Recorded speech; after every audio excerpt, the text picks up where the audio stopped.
All right, boys and girls, my previous video for some reason cut off and I don't want to start over, so I'm just going to continue. So this is where we left off, okay? So again, we have our x-intercepts. We plotted those on the graph.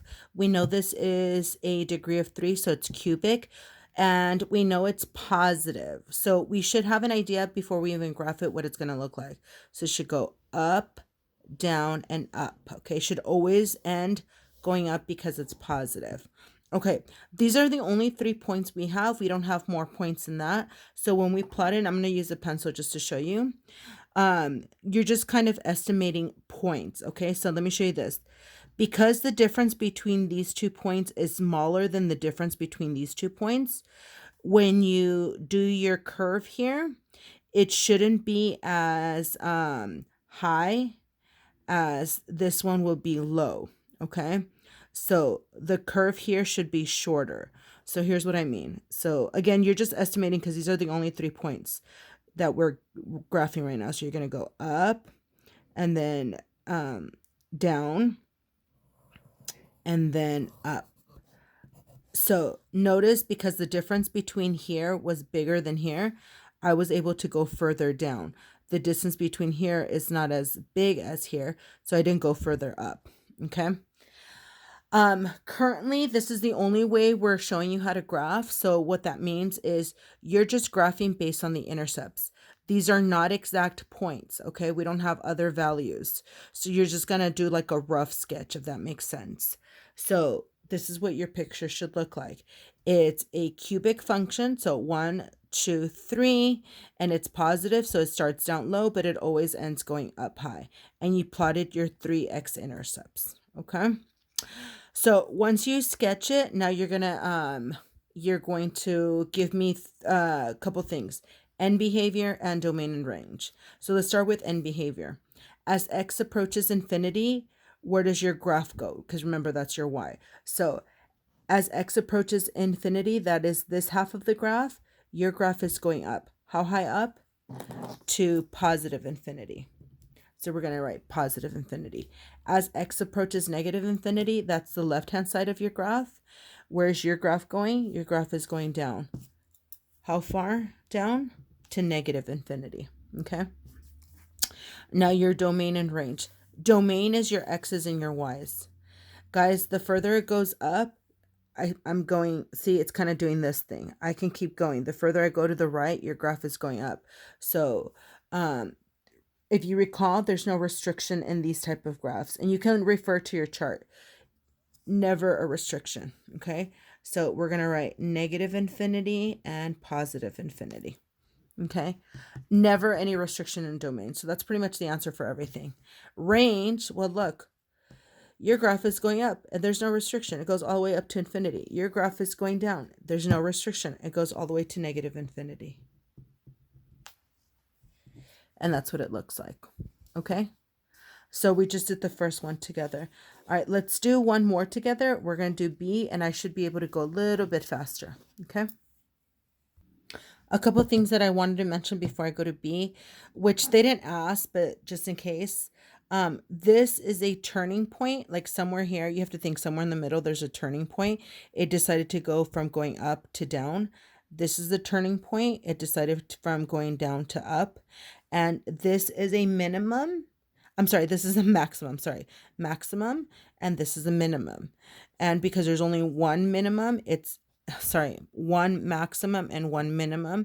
This is a relative maximum and a relative minimum. Okay. They didn't ask for that, but just so you know, because eventually they'll ask. Okay. All right. Let's move on to B. Again, I should go a little bit faster. Okay. All right. Here we go. We have 1, 2, 3, 4 factors. So this is a degree of 4. Okay. And what do we call a degree of 4? This is quartic. Okay. And be careful because it is negative. Okay. So when it's negative, you should have a rough idea of what it looks like. So it should go up, down, up, down. This is your figure, okay? More or less what you're going to graph. So let's start by finding our x-intercept. So you're going to set each one of these equal to 0. So x minus 4 equal to 0, x minus 1 equal to 0, x plus 1 equal to 0, and x plus 2 equal to 0. Some of you can find the values right away just using mental math, okay? And that's fine. So for this one, we will add 4 to both sides. We get x equals 4. We will add 1 to both sides. We get x equals 1. This one should be x equals -1, and this one should be x equals -2. Oops. Okay, so now we're going to go and plot our points. So I should have a point at 4, a point at 1, a point at -1, and a point at -2. Okay, and so now I'm just going to draw my graph. So remember, we start down low, and then up, and then down, and then up, and then down. Okay. Notice, remember, the difference between this, these spaces and the difference between these spaces. This one, the spacing is bigger. Therefore, my maximum should be higher than this maximum. Okay. So I should be able to go a lot higher. Okay. So here we go. We have a maximum, a minimum, and a maximum. Okay. So this would be a relative max. This would be a global max, and it's global because it's higher. This is just a relative minimum. Okay. All right. Now we should be able to fill in our end behavior and domain and range. And I'll tell you what, I'm going to fill out domain and range real quick because domain and range is simple. Domain is -infinity and positive infinity. Okay. Always. There's no restriction. Now, range is how far it's going up and how far it's going down. Okay, here's the deal with these. In the past, we had a restriction where we said it went up and it stopped at 0. And then over here, we go down and it's going all the way down to infinity. But here's the problem. I don't know what these values are. We know that my graph goes up and it goes all the way up to here. I just don't know what this value is because I don't know what that value is. And they're not giving us enough information, by the way, to figure out that value, because right now they just want us to sketch with x-intercepts. Then what happens is, as a result for that, you're not going to be able to write your range. Okay. And that's actually going to happen for even graphs. So no range for even graphs. Okay. That's just going to happen, okay? For now, until we figure out values, okay? Eventually we'll teach you. But for now, guess what? No range for those graphs, okay? Just give me the domain. All right, now let's go with end behavior. As x approaches positive infinity, where does your graph go? It goes to -infinity. As x approaches negative infinity, where does your graph go? And it goes to -infinity. Okay? Awesome. If you have any questions or you're concerned as far as there's something that I explained you didn't quite get it, please stop now and go back to the chat and ask. Okay.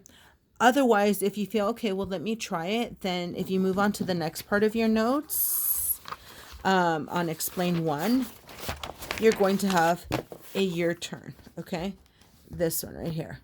So do me a favor, start it and do as much as you can. And then I'm going to have you come back and check your answers, okay? So pause the video now and try this one. All right, boys and girls, this your turn. I noticed it's a little bit different, and I almost wish I would have done this one with you and switched and done a different one with you. So done this one and had you do one of the other ones on your own. The reason why this one's different is a couple of things. It is negative, but then you notice you're going to have an x squared and an x. So it's going to look like for some of you like, oh, it's a degree of 2, but it's actually a degree of 3, which means it's cubic. And the reason why is because, see this x squared, this actually has 2 factors, x and x. Okay. And then x minus 4 is just a factor. That's an expression, but this one has 2 factors.